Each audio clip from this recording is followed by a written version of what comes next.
So I do want to take a moment just right up front to echo what Pastor Kevin said earlier in the service today to all the fellas in the room.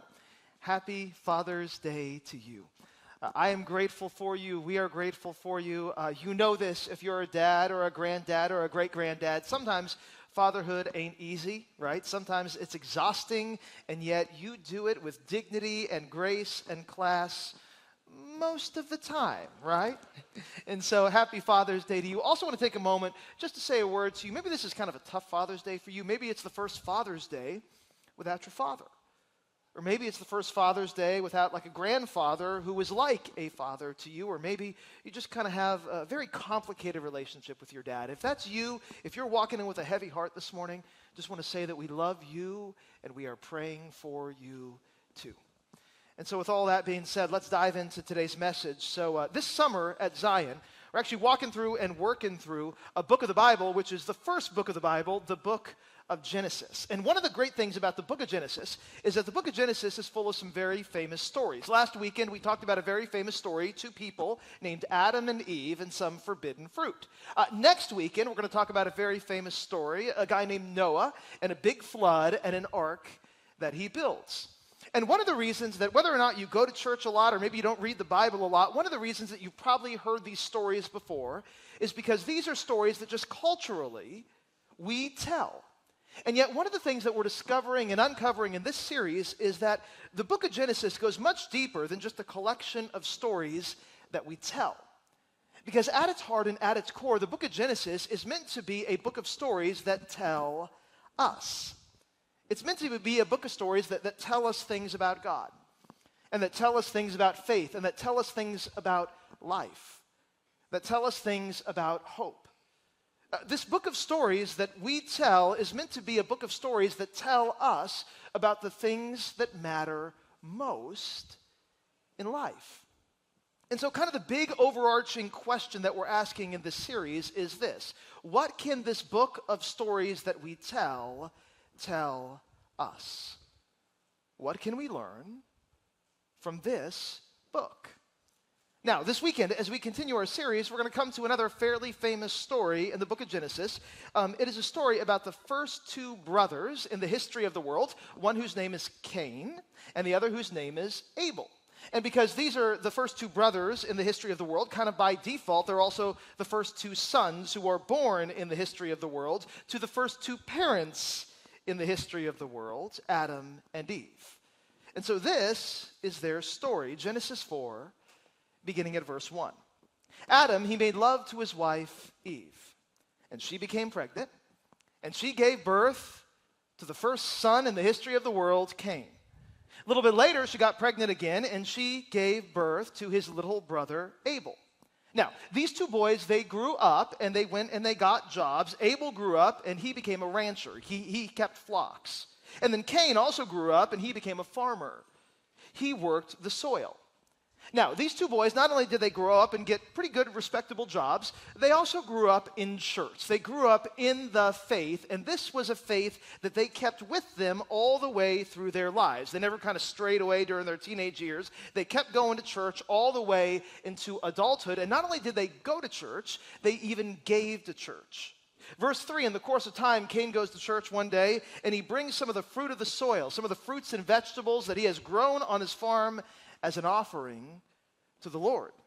Abel also goes to church, and he brings an offering too. He brings some fat portions. He drops his steak right there on the offering plate from some of the firstborn of his flock. And so here's Adam and here's Eve. They have two sons, Cain and Abel. They grow up, they work hard, they go to church. Here's kind of the picture that we get of this family at the beginning of Genesis 4. Anybody remember a show called Little House on the Prairie? Okay, it's kind of like that. This is a story about hard work, about going to church, about faith, about giving back, about doing right. It seems like the story is going so well. But then, in the middle and in the midst of this worship service that Cain and Abel go to, all of a sudden, something kind of unexpected happens. Verse 4 of Genesis 4, the Lord looks with favor on Abel and his offering. But on Cain and his offering, he did not look with favor. A little bit of Hebrew here for you. The Old Testament originally written in Hebrew. The Hebrew word behind this phrase, look with favor, is the word sa'ah, which means to gaze. And so here's almost kind of the picture. When Abel brings his steak and he drops it into the offering plate, God's eyes are transfixed on Abel's offering. He cannot take his eyes off the steak. His mouth is watering, and he just keeps wanting to stare at it, to gaze it. But as soon as Cain brings his offering, his fruits and vegetables from his farm, and drops it into the offering plate, God does this number. I didn't see that. I'm not interested. He averts his gaze almost immediately. Now, here's the thing. Anybody in here ever heard this story before? Anybody? This is the first time anybody in here has heard this story? I think most of us has heard this story before. If you've heard this story before, if you've read this story before, maybe you've asked a question about this story before, and here's the question. What? Because it kind of doesn't make sense. Two boys who seem to be very good boys bring two offerings to church, and God likes one, but he rejects the other. And it kind of makes you wonder, well, why? Is this like biblical proof that steak and potatoes are better than fruits and vegetables and everybody knows it, even God? Is that the point of this story? Yes, it is. Let's stand and pray. No. That's not the point of this story. Actually, in this story, we can learn something. We can learn something about the kind of worship that God accepts. This story that we tell is actually meant to give us a little bit of insight into how we are called to worship well. And I'm going to make an assumption about you in the room this morning or on the stream this morning. Since you are worshiping this morning, do you want to worship well? Well, this story can teach us how to do that. And so 3 things that this story that we tell can tell us about how to worship well. And the first is this. If you want to worship well, you need a right focus. If you want to worship well, you need a right focus. You know, it's kind of interesting. Cain's response when he drops his offering into the offering plate and God averts his gaze, Cain's response to God's reaction is interesting. In verse 5, it says that Cain was very angry and his face was downcast. Now, do me a favor, put yourself in Cain's shoes for just a second. Imagine that you go to God and you bring the best from your farm to God, you drop it in the offering plate and God is not interested. How would you react to that predicament? I can tell you how I'd react. There'd be 2 things. I'd be a little hurt because I did my best, brought my best stuff to God and he didn't like it, but I'd also be really freaked out. Because immediately I want to know what in the world went wrong. What in the world did I do wrong? I was trying to do everything right, but God responded with something that I didn't like.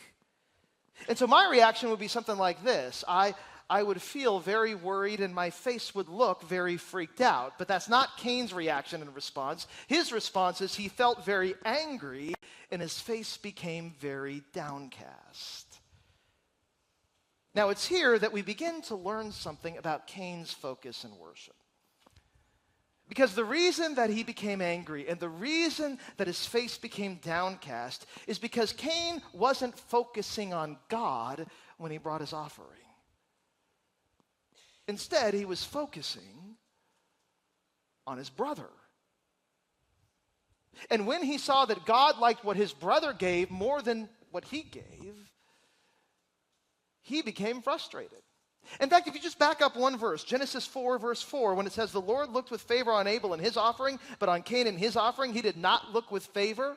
Very next word in verse 5 is so, which tells us why Cain got so angry. That's why Cain was angry, and that's why his face was downcast. It's because Cain wasn't just looking at God when he gave his offering, he was looking at his brother. Cain wasn't just bringing an offering to God. He was bringing an offering in competition with his brother, and when Cain lost the competition, he also lost his temper with God. Let me ask you a question. You ever come to church and not look at God, but instead look at everybody else in the room, kind of like Cain. Maybe one of the reasons you walked away from church for a while, maybe one of the reasons you still struggle to come to church, or maybe one of the reasons you know somebody who walked away from church and doesn't want to go back, is because they come and they look at everybody else in the room, and here's what they see. They see nothing but a bunch of hypocrites. Anybody in here ever heard that before? Reason I don't come to church, reason I struggle to come to church is because the church is filled with hypocrites. I'm actually not going to argue that point. That point can be very true. Church can be filled with people who do not live the way they say they do. But that also shouldn't stop you from coming to church, from coming to worship. Because when you come to church, you don't do it so that you can look at the person next to you. You do it so that you can look at God and all that he can do for you. He's your focus. In fact, I find it fascinating. Cain, when he goes to church that day, he looks around right there at his brother and he gets mad with his brother. He looks down at his feet when God is not happy at his offering. He becomes sad and he has a pity party. You know where Cain never looks up in church? He never looks up. He never looks to God. I love these words from Psalm 121, beginning at verse 1. The psalmist says, I lift my eyes where? Up. That's where you look in worship. To the mountains. Where does my help come from? I can tell you this, it doesn't come from looking around and comparing yourself to other people and trying to figure out if you're doing better or worse than them. And it doesn't come from looking down at your shoes and throwing yourself a pity party. The psalmist says, here's where my help comes from. My help comes from the Lord, the maker of heaven and earth. He's the focus of our worship, and if you want to worship well, he should be the focus of your heart. That's the first thing we can learn from the story that we tell about how to worship well. You need to have a right focus. Second thing that we can learn from the story that we tell about how to worship well is this. If you want to worship well, you need faith. If you want to worship God well, you need faith. So in the first century, actually shortly after the time of Jesus, there was a very famous sermon that was preached on this story from Genesis 4, the story of Cain and Abel. We don't know the name of the preacher, but we do have a record of his sermon, because it comes to us as a book in the New Testament called the book of Hebrews.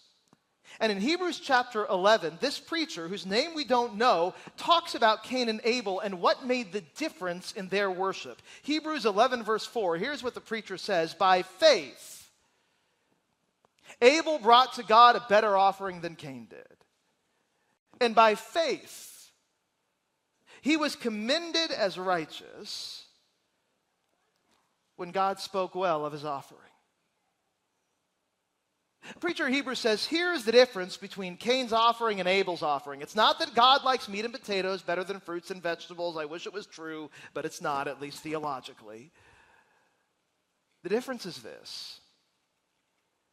Abel, when he brought his offering to God, he brought it in faith, trusting in God. Cain, when he brought his offering to God, he brought it in competition, trying to one-up his brother.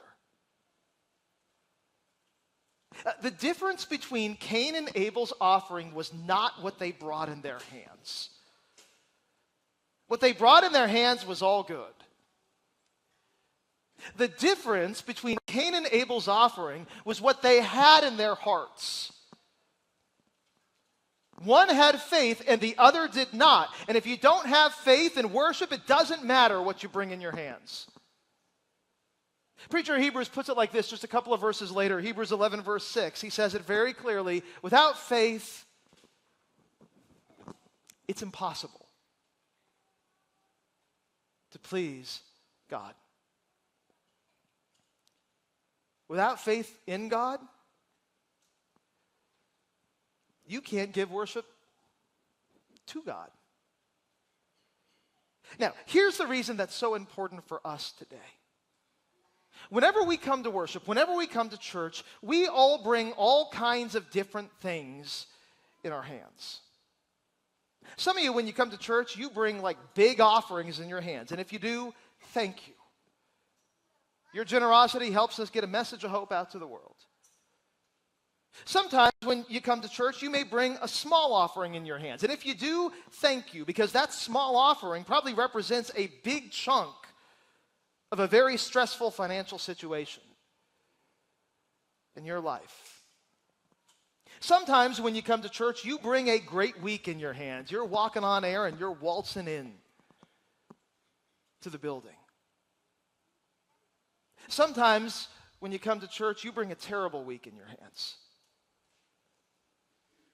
You're dragging. And it takes everything in you just to sit down and worship God. Sometimes when you come into church, you bring a perfect family in your hands. Your spouse is smiling, they're right there on your arm. Your kids are dressed to the nines and they're perfect little angels. Sometimes when you come to church, you bring a real family in your hands. Right? You and your spouse maybe had a little tiff before you made it to church, and then your kids, well, they've been somewhat less than angelic all week long. Some of you, when you come into church, you bring everything in your hands. You feel like you got the world on a string. But sometimes when you come to church, you feel like you got nothing to bring in your hands. In fact, sometimes when you come to church, it feels like you got less than nothing to bring in your hands. Because the only thing that you have in your life is frustration and resentment, bitterness, stress, shame, pain, guilt. The only thing that you got in your hands to bring is sin. The beautiful thing that we learn from the story of Cain and Abel is this. Even if that's all you got, even if you got nothing to bring in your hands, even if you got less than nothing to bring in your hands, it doesn't matter. You can still worship God because what makes the difference is not what you got in your hands. It's the faith you have in your heart. And even the most broken, frayed, fractured, falling apart, and filled with doubt faith is enough to guide you right in to God and His presence. It's all you need to worship. To worship God well, you need faith. That's the second thing we can learn from the story that we tell about how to worship well. Last thing that we can learn from the story that we tell about how to worship well. In worship, something amazing happens. In worship, God offers mercy. In worship, God offers mercy. You know, at the heart and at the center and at the core of worship actually is not anything that we do. At the heart and at the center and at the core of worship is actually something that God does for us. And here's what He wants to do every single time we come to this place, every single time we come to worship Him. He wants to give us, He wants to give you mercy. Here's kind of the best way I know how to explain it. So I've been batching it this past week. My wife took the kids. Last Saturday, they went down to San Antonio. And I was alone in a big, dark, scary house for 7 days and 7 nights. I'm happy to report I'm still alive. I survived. A close call a couple of times, but that's okay. I'm here this morning. So the very first night that I was all by myself in that big, dark, scary house, I actually go into the bathroom to brush my teeth. And when I look into the mirror, this is what I see. A little note from my wife. It says, I love you. By the way, I got a question about this note, okay, after the 8 o'clock service. The question was this: so did she write it in lipstick, and how hard was that to get off? Okay. She wrote it in a dry erase expo marker because not only is she romantic, she's also very practical, okay? It's much easier just to wipe off that way. Now, here's the thing about that note that my wife left me. I know you're going to find this hard to believe, but sometimes, every once in a while, I can be a little bit difficult to love.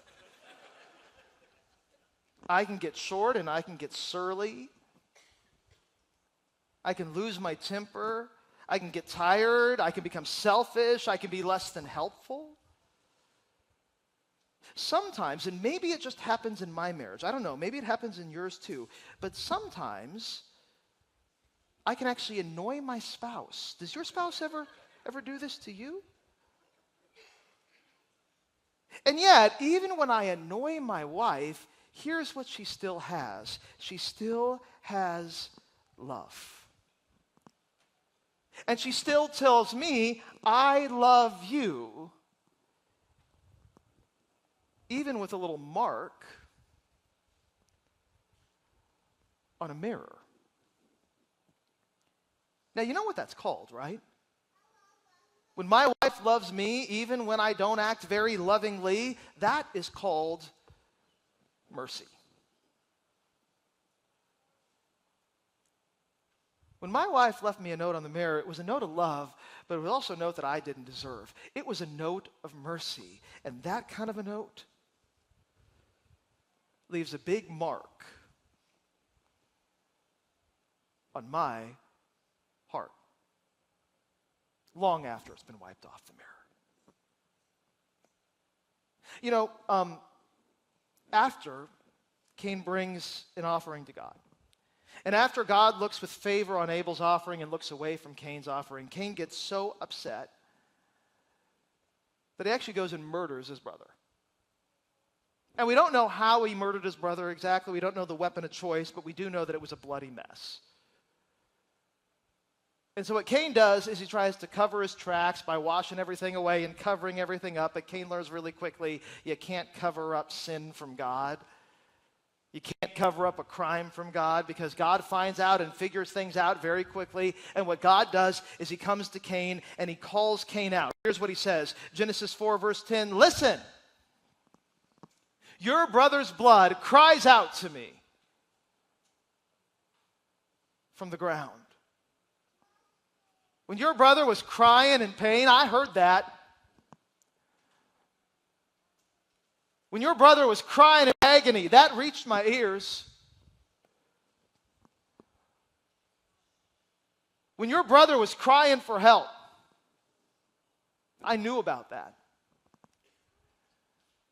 And now your brother's blood is crying out for justice and it's crying out for judgment. And so justice and judgment is what your brother's blood is going to get.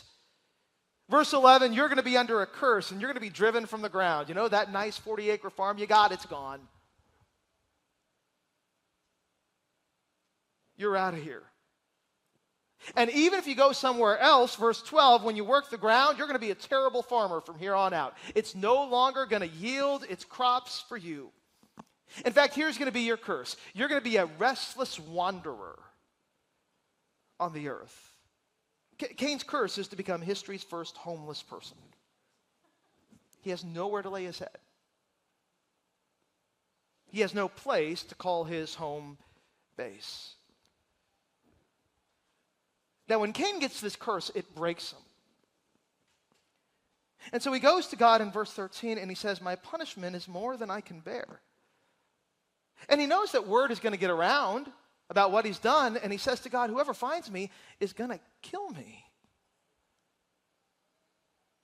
Now, if you were hearing this story for the first time way back when it was written, probably your first reaction would have been something like, well, maybe you should have thought of that before you killed your brother.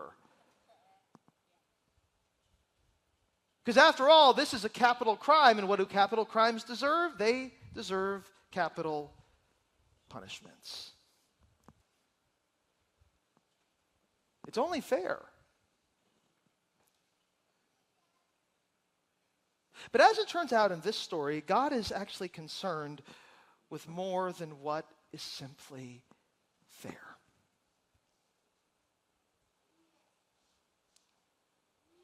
Because God, even in spite of what Cain has done, wants to give to Cain a gift. A gift that will leave a mark on Cain's heart.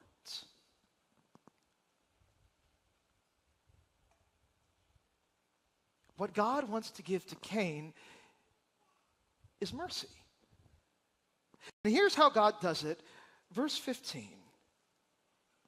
He puts a mark on Cain so that anybody who finds him won't kill him. Yes, Cain acted very unlovingly. In fact, Cain acted wickedly and sinfully and criminally and illegally and recklessly and murderously. And yet, even in spite of all that, God still protected Cain. You know what that's called? That's called mercy. You know, for a long time, scholars have debated what the mark must have been on Cain. And there's no definitive answer to what this mark must have been, but I actually do have a bit of a conjecture. Actually, it's more like a suspicion. I don't even know if it's good enough to be a conjecture. But the suspicion comes from the last book of the Bible, Genesis, the first book of the Bible. Well, in the last book of the Bible, there's this close follower of Jesus. His name is John. And John gets taken on a whirlwind tour of heaven by an angel. And as a part of what John gets to see, he gets to enjoy in heaven a worship service. And in Revelation 22, verse 4, this is the worship service that John gets to see. He gets to see a worship service where everybody there gets to see Jesus' face. And it's so interesting because as they see Jesus' face, they also receive this amazing mark. And here's the mark. It's his name on their foreheads. And here's where my conjecture and suspicion comes from. As I said, I don't know what that mark on Cain must have looked like, but if I had to take a guess, I would say maybe it looked something like this.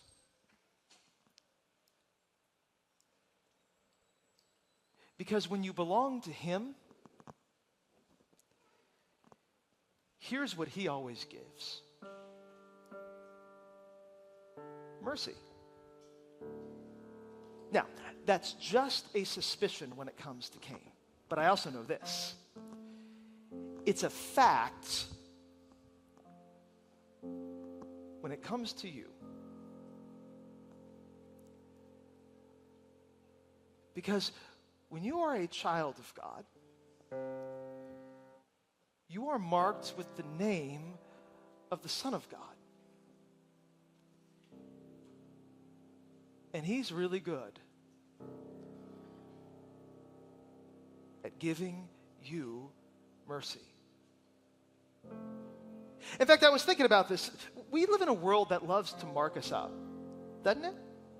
Loves to mark us with all sorts of things and in all sorts of ways. Sometimes it marks us as a success. Other times it marks us as a failure. Sometimes it marks us as strong. Other times it marks us as weak. Sometimes it marks us as beautiful. Other times it marks us as ugly. Sometimes it marks us as worthwhile. Other times it marks us as worthless.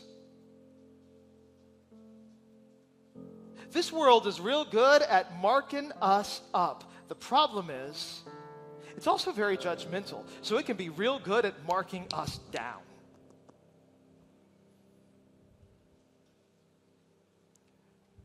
beauty of the mark that we have in Jesus